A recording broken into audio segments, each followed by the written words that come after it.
Welcome to Let Me Fix This. Enjoy the video. You'll start by verifying the basics.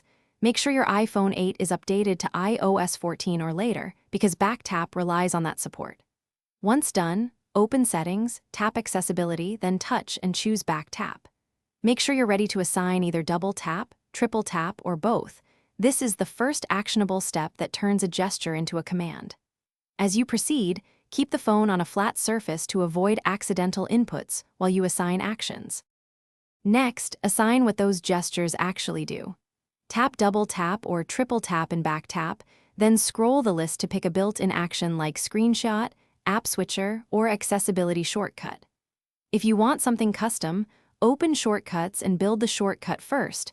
Once created, return to BackTap and select that shortcut from the list. Make sure to test each assignment immediately, so you can confirm it launches the intended action, and adjust or finalize by testing gestures in real use.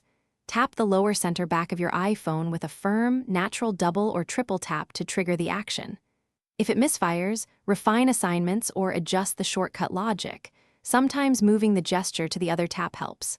For troubleshooting, restart the phone, install any pending iOS updates, try without a thick case, or reset accessibility settings. If none of those work, recreate the shortcut or toggle BackTap off and on to force a fresh configuration. Thanks for watching. If you found this helpful, don't forget to like and subscribe.